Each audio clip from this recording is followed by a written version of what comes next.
Got it. Good morning, good morning, good morning. We come to you this morning covered in lots of snow. I'm not real. No, Yves is not real. Yves is here though. I'm here. Yves is here. I walked in this morning and the alarms were going off. So I was kind of like, oh, what do I do? So I pressed all the buttons on the alarm panel. The only one I didn't press is okay. Obviously, because Yves came up and went, okay, and the alarm stopped. So I'm Shelley Butler. You just said, I'm okay. And this is Mindset Monday. Oh my gosh, what an amazing weekend we just had, or amazing week we just had, or amazing month we've just had. Yeah, sure. Yeah. Right? Yeah. Amazing. It's all, it's amazing. All like, yeah. We're getting a storm, big 30, 40, 50 centimeters every weekend. Perfect. I love it. It's winter. It's supposed to be that. Yeah, it's supposed to be Keeps that. the neighbors indoors, that sort of thing. Keeps the neighbors indoors. And there's less conflict. There's less conflict. When people are indoors, there's less conflict. That's like I wonder if there is. Well, inside there's conflict, but not with me. Yeah. Go back in. I'm out. We're theming. This month. So we're talking about teams, and teams are really important to the jobs that we do. Yeah, it's like, what's the purpose of a team? It's the same thing as what's the purpose of a partner, like in life, right? When I was doing Nikki's officiating Nikki's wedding, I had to research why do you need someone else in your life? Right? Oh, yeah. Why do you need a team? Yeah, because it's easier. Yeah. Try lifting, a car by yourself. But when you have 30 people, you can lift a car. It's easier, right? To lift, to do things. So when you're collaborating, when you're with someone, when you're in a team and you're collaborating, right? Life should be easier. Yeah.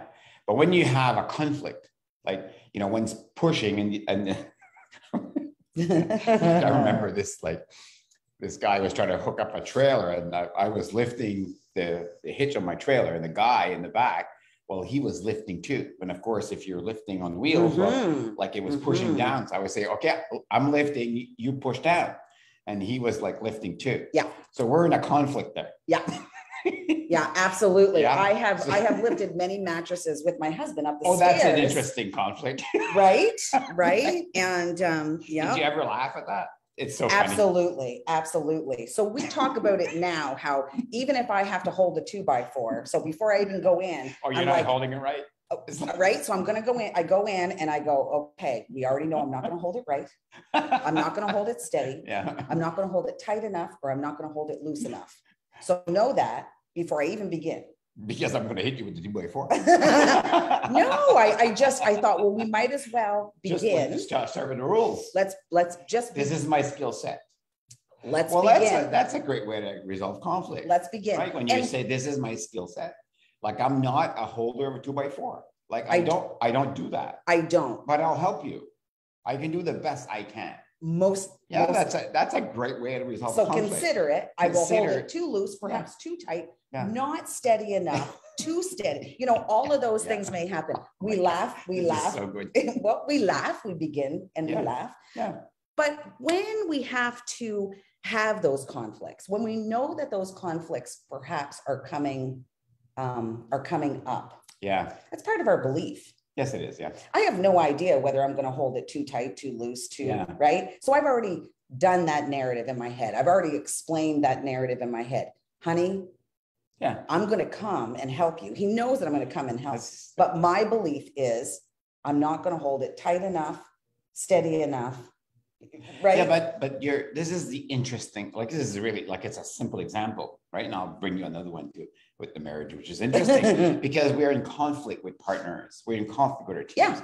And we're in conflict because you think you're going in there and doing a great job, but he's told you that's not the way to do it. And you're saying, okay, fine, right? I can never do it as good as you want me to because I'm not a carpenter. Right? It's not my thing. That's right. But if you want my help, I'll help you. And this is the best I can do. Right? Yeah. Well, that's a great way to resolve conflict, is to accept that this may or may not be the thing that you're good at, like the limitation that you have about yourself. Right? That's right. So it's a great way because you've had the conflict.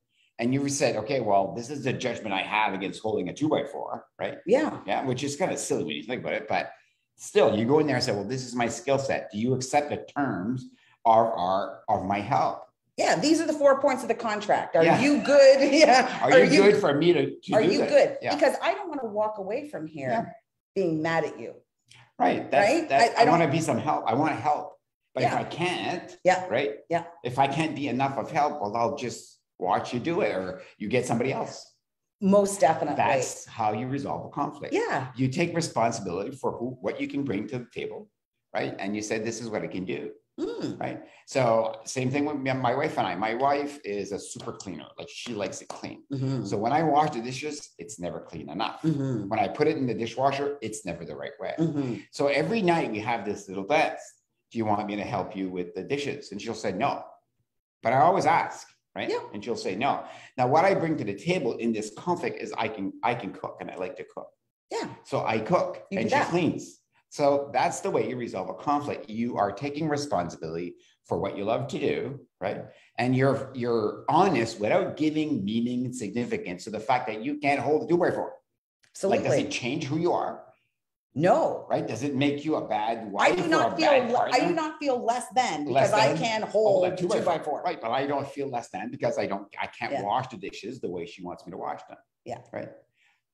But I bring something to the table. Like, there's always, like, I don't sit on the couch and do nothing. I say, how, because that's a team. How can I make life easier for both of us? Well, I like to cook, so I'll cook. Last night, she didn't want anything fancy. I said, well, I'll make an omelet. She loves omelet. Easy, nice and easy, right? So we made that. Yeah. Right. So that's the way you resolve a conflict. Absolutely. We know in my house, my husband's a Red Seal carpenter. He does all the woodworking. What's a Red Seal carpenter? What is that? Red Seal carpenter? It's a certified carpenter. Okay. Right? So we know that he does. Yeah, he does all of that. He does all of that, and but he will not, like, a phone to him is supposed to be a phone. Yeah. Like, he's not going to set that phone up. So any electronics, any stereos, any TVs, alarms. That's me. He calls you for the alarms. Well, obviously I would fail miserably in that. But yeah, no, and we have worked that out. We've worked that out, right? I love you too. I love you too. Yeah. So that's the way you resolve conflict. Like, and the only way to do that we started by saying, when you're here. If you're not here in reality saying, well, I can hold a 2x4 as much as anybody else, right? Or you're making something out of it. You're in your stories about your 2x4, or in my stories about, like, washing the dishes because it makes me less of a man because, like, she doesn't accept me washing the dishes the way I want to wash them. Well, you're in a story, you're not here, right? Absolutely. See, I could make him feel weak by not being able to use his phone. Absolutely. Yeah. Yeah, you could. Yeah, you could. Right? I could make you feel weak. Yeah. In actuality, and that's what we do, right? Well, sometimes that's what we do. But we have to be pretty strong about the fact that that's her way of doing the dishwasher. Yeah. It might not be your way, and you have to be okay with that. I'm okay with that. You're right, and you're okay with the 2x4. Like, so okay with it. Right. And that's the thing. Yeah, that's the solution to resolving. How do you resolve a dispute to make sure people are here? That it's okay to be the way you are. It's totally it's okay to be the way you are. It's totally okay. So if we can get past the fact that on a team that we work with, right, that we can understand where everybody's strength lies and be okay with that. You don't have to be in competition with the person on your team. As a matter of fact, if you can get out of that competition phase, you can actually learn a lot from one another. Everybody has strengths and weaknesses. Nobody can make you feel because you didn't do the dishwasher the way she wanted. Yeah, that's okay. It doesn't make you any less of a person because you can't write the line of code in that particular platform. Yeah, that's because that person was trained on it and you were not. Absolutely. We don't have to make anything more of ourselves than what we are. We really have nothing to prove. No, but it's like we get in the hole. It's easy to get in the hole with this, right? You make something, and then this whole thing blows up. And this is how wars are started. This is how companies break apart. This is how marriages break apart. This is how friendship breaks apart because we make something out of nothing. We're not here. Yeah. We're in our stories, right? We're like somewhere else. And I remember I was doing a presentation to the City of Moncton here. about putting fluoride in the water, right? And I was against that. And then one of the counselors asked me, he says, great presentation, thank you. Is there anything, is there any facts, if I could show you facts, right, that counter your argument, would you change your mind? And I thought about that for a second. And I immediately wanted to say no, right? And this is where we go, right? We go, and that was a great question, by the way, because it brought me here. It brought me to the present moment. Oh, maybe I don't know everything, right? Can I be open-minded? Can I be open-minded? So, you know, one of the tricks that I use all the time is bring people here. Yeah. Remember when you told me, remember when you told me, Yves, did I only get the job because you like me? You remember that? Well, I told somebody that I only got the job because he likes me. Yeah. And you told me that. And you asked me that question. Yeah. And I said, no, yeah, that's why. That's why. Yeah. And immediately well, no, that's silly, Yves. And you started arguing with yourself. All I was doing there is bringing you here. Absolutely. So if you have a way to bring people here, like a question or a stopping to bring people without putting you on defense, because what we typically do is we'll say, oh, you're just mad. Well, that doesn't bring that person here. It like basically puts a boundary. I was telling like somebody to calm down. Yeah, or breathe. Like somebody's panicking or breathe. Like you can't, right? You can't. So what you have to do is bring them here. Like somehow make them stop going somewhere, is making something about something and bring them here. Yeah. Yeah. And what you're doing with your husband is you bring them here. Says, I know, I can't hold that house. I know I can't do this, right? That's way. Yeah. But I can help anyway. Do you want my help? So you're bringing, that's what you're doing when you're doing that. You're bringing them to a realization that, oh, it's true. I already know that you won't do it the way I want to. Yeah. Right. But now, like, you've brought the conflict to here. There's no conflict here. Yeah. The conflict actually arises in the past. There's no conflict here. Absolutely. It's in your head. Or like if you think of a conflict, it's the past because that is my narrative from the past. Yeah, but it's truly the conflict is about the future. How I'm going to handle it. Yeah, right? Of course. So for instance, my husband you're going to do the same thing you did 20 times. Absolutely. Lenny gets up this morning and he said, oh, the worst sleep ever. And I said, well, every time you have a big job coming up, it's always the worst sleep ever. He worries about it. He's thinking about it all night. He's got his cutting list, right? In his head all night. He's going through that process. So it's the future. He already knows how to do it. Right. He's done 1,000 of these. He doesn't have to do that, but that's where he brings himself, right? And it's not because of he's worried about it. He's excited about it. Right. It's not necessarily coming from a place of angst. Yeah. It's coming from a place of like, he's excited to be creative and going into that project. He's excited about this project.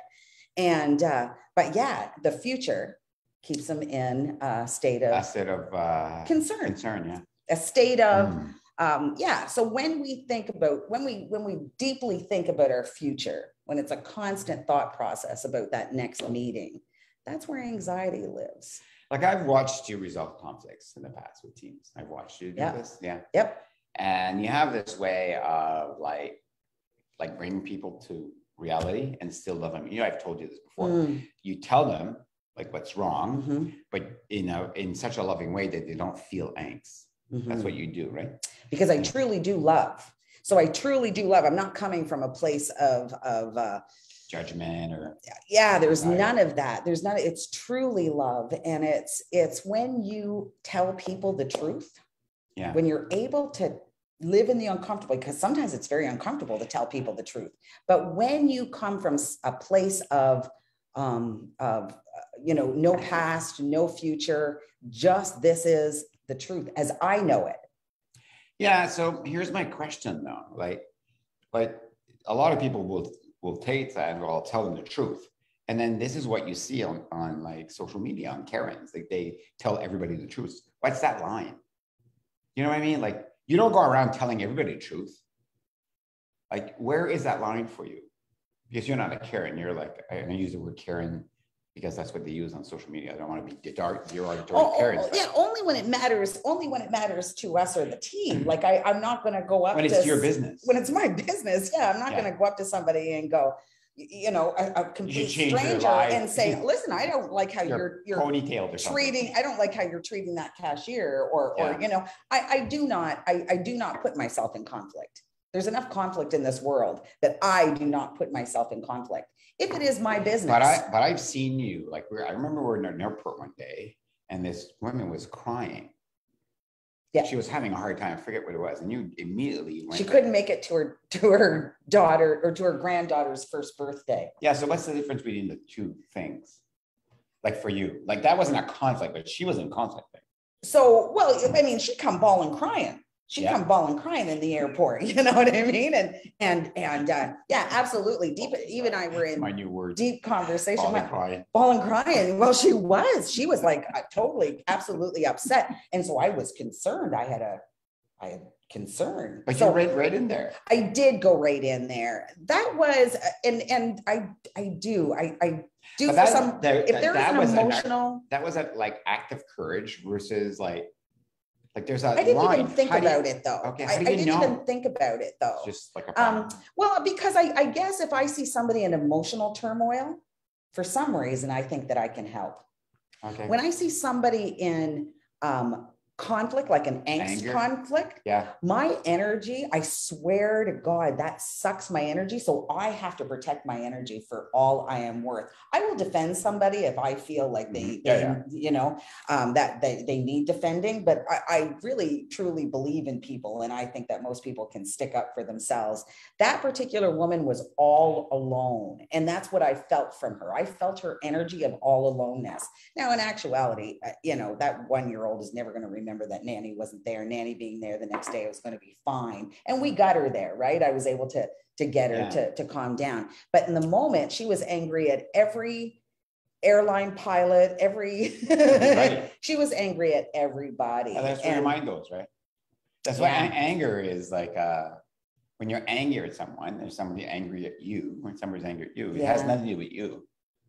Oh, absolutely. That's the easy solution. Yeah. That's not a hard, that's a hard thing to practice. That's a hard thing to, like when you remove self.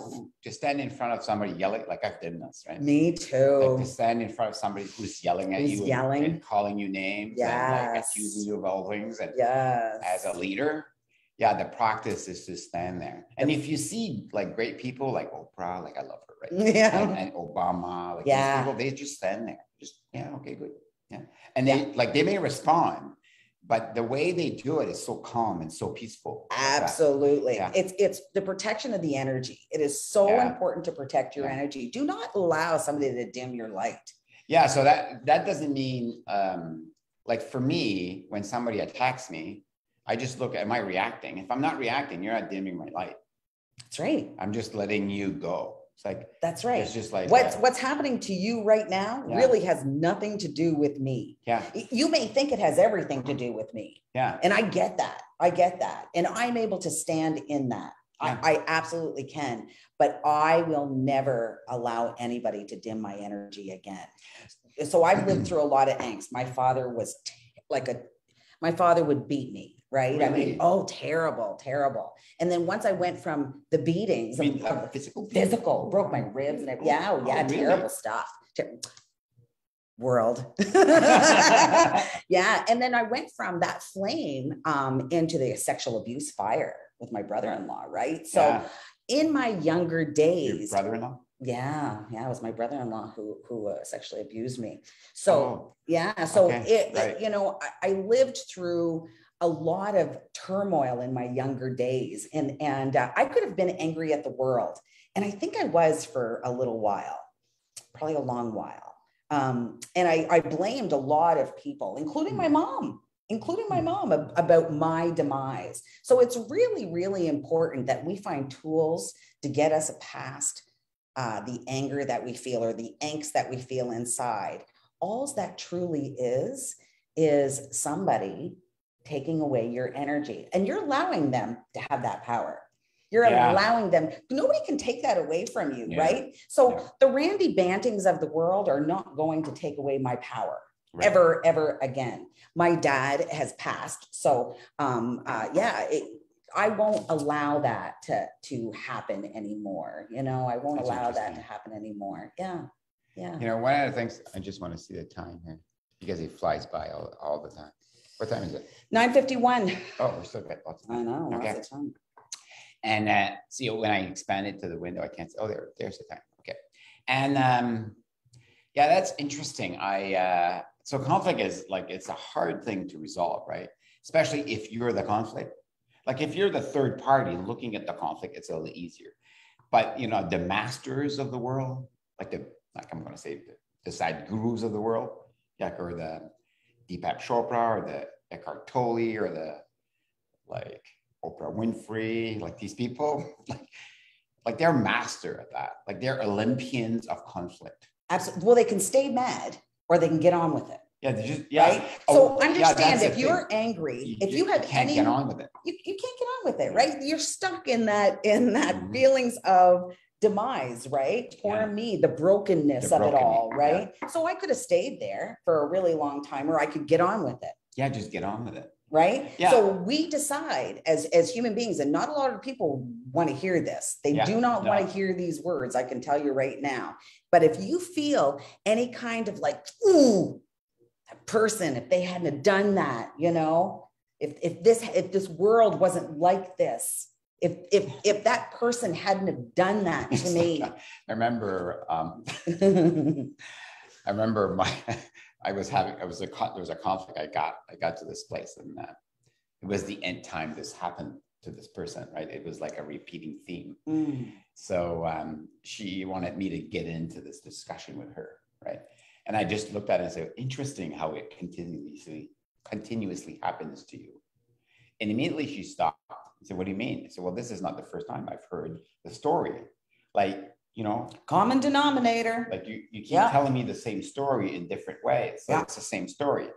Like I've heard your story so many times, I can almost predict your reaction to the story. And you want me to go in the hole with you and to blame. And I'm not going to do that. I'm just being an observant of like, I've heard this story before. It's interesting that it's always happening to you. Yeah. And immediately she stopped, right? And then we had a good conversation. Yeah. And that's what you're doing with your husband. When you say, I can do it this way. These are the rules. You're having them stop because he's in his mind already, right? And you're having stop and he says, okay, you're addressing the elephant in the room if you want. We make it clearing. Yeah, that's what it is. It's all about clearing, right? Yeah. So let's not go into reaction. Right. You know, let's not be attached to any of the outcomes, right? Of I'm not going to hold it right. I'm not going to hold it steady. I'm going to be a failure in all this, right? Yeah. I'm telling you, you know, and we have a little giggle and we move on, right? So he's pretty clear now. Like as he's throwing a big piece of plywood through the saw, right? Yeah. You know, he's you don't need to pull. I just need you to steady the two pieces. Yeah. Right? Don't pull me through the goddamn saw. You're going to slice me in half. So now I know if I want to get rid of them pretty quick, how to do that. I mean, sorry. My bad. But, you know, but it's, you know, I mean, there's safety issues as well. Safety issues. But conflict sure you have an alibi. I will. Well, and now that this is out there, right, they'll be able to use that. I won't get any insurance money. Damn. So conflict is conflict within an organization is poison. It is poison. Poison. Yeah. If you are the person who's constantly feeling the angst, that person's out to get me, the person's after me, that person wants my job, the whole, you know, all of those things, all of those narratives, I would suggest that you write them all down every day. You write them all down. Everything that you think that people are attacking you for, or you're attacking others for, try to be really honest and write them down and see if they're the same every day. And if they're the same every day, start to write down the feeling, the angst, the worry that you have, the concern that you have, the anxiety that you blame on others, and then put a name beside it. Put a name beside that conflict. And then next week, confront that person. Confront the person with your book and say, every day I wrote down negative words and your name were beside them. 9.9 times out of 10, that conflict can be resolved within moments. The conflict that you've spent years worrying about can be resolved in moments. Well, Yves, the one thing you and I both agree on is journaling. Yeah, I love journaling. Journaling. I've gone through so many books. It's absolutely ridiculous. So journaling is probably the greatest tool I have. And I've used it since I was a little girl because I had lots of angst. And I could have come up in this world a very angry person. My life could have gone a whole lot differently if I hadn't run into the support system and the people that loved me, that loved on me. Because being broken was probably something I really hung my hat on, right? It was a big part of my life to be broken. But it was your, what you were used to. Most definitely. Falling down was my modus operandi. That's what I was. I was always going to fall. So who taught you how to journal? When I was young, very young, because I was going through this terrible thing in my life, grade 9, I used to space out, like I used to come out of my body kind of thing. And so the bell would go, but I wouldn't move. So teachers started me. It was a vice principal for Dr. Gordon Higgins School. I went to Dr. Gordon Higgins, and he actually is from the Maritimes. And it was a school in Calgary, but I was so far gone at that time. There was a lot of abuse in my home for both my mother and myself, and it saved you, right? It saved me. Yeah, I think it truly did save me. So the psychologist at the time and this vice principal said, you have to start writing. And I did. I started writing. My mom actually has a lot of things saved. I would write poetry. So it's every now and again, Mom will bring out some things that I've written, or she has tapes that I've sung on. Yeah. So like writing, like in a journal or in a text, like when you write something, what happens is your brain sees it. It makes it real. It brings you here. So it gets you out of your head and brings you here. So it's a great, cool tool. It is. And that's what that psychologist said years ago, right? So you're going to have to write it, Shelley, because if you don't write it, you're going to live it, continuously live it. And that's exactly what happened. Now I needed a whole lot more tools. But it's a good tool to start with. What a beautiful tool to start with. And I believe that it probably did save me in a lot of cases. I think it saved me. But, I've had some conflicts where people have discovered some of my writings, and it has definitely hurt. And it has hurt some people. It has hurt some people. Yeah, because if you're writing and you're hiding the names or you're hiding the truth from yourself, then you're not doing yourself any favor. There's a risk that people will discover those journals. There is a risk that people will discover the journals. Now, the thing is I never lie in my journal, right? That is my truth. So in actuality, people that have read my journals and have discovered things, why would anybody read your journal? Understood. Because do you know what? I leave them out. I just leave my journal out and about. But I've never ever said to my family, don't look at my journal. Like if you want to look, like, you can. You have to tell me not to read your journal, by the way.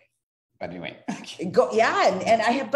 really don't have any problems with it. And so I had told you about one of the discoveries recently, and we share when we have a discovery on journaling in the morning. That's what we do. Oh my God! This is our favorite part of the day, right? Yeah.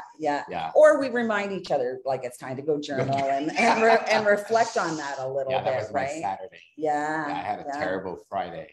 And I shared that. But when we're in reaction mode, right? We do have a terrible day and the thing is the more tools you get, the more you have a better chance of getting out faster. You do, but you also have the realization that, oh geez, I'm really just human. It's not being broken. It's just the way we are. It's just we go in our thoughts and we make a big thing out of that thing, and pretty soon we realize it wasn't a big thing. And this is why I wrote the book. I am a C. Like to bring a habit of journaling. This is when I started journaling. That's what I did. And then recently I just made a program called journaling program. It's online. It's like nice and easy, 42 days. You can basically ask you questions. You can journal. And it's a great tool. I built these tools for my community, like Doviconians and my family. And I gave this as a gift actually for Christmas. And because it is a great gift. Like it's you just made me realize a connection emotionally here. Because people ask me, what are we going to teach the kids now if like all the jobs in the future aren't going to exist? Like I just bought my Bronco. Bronco, and this thing drives itself. Like I barely have to touch the wheel on the highway. Yeah. It basically steers. Amazing, right? So like when you think about the drivers of the world, well, pretty soon there'll be no drivers. They'll be automatic.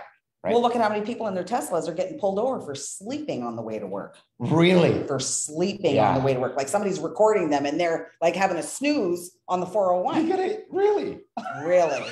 Really. Okay. So our world is changing. Yeah. Exactly. And so we need tools, right? We do. And journaling, if we were teaching that in school, how to journal, to get out of your thoughts, you'd be able to actually have a better life, to have like a different life, to have a life that's here.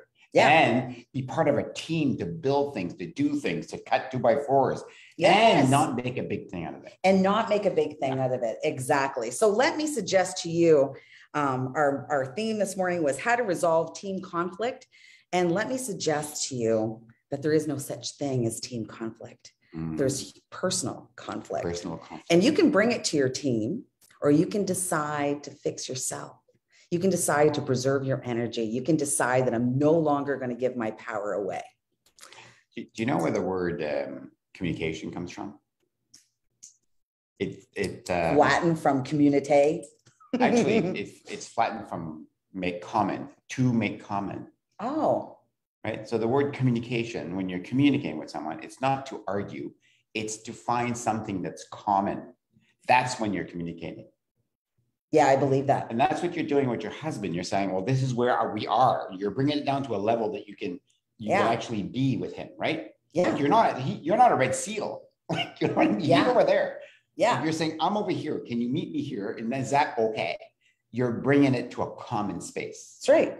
That's what communication is. That's right. It's not about making each one feel each other feeling weak because we can't do one thing or the other. I'm better than you. Absolutely. No, it's making things common, like bringing it to a common space. Absolutely. That's how. Oh, I love that. Like that. I absolutely love that. Okay, thank you. I'll take that. I'm going. My work's done for the week. Okay, perfect.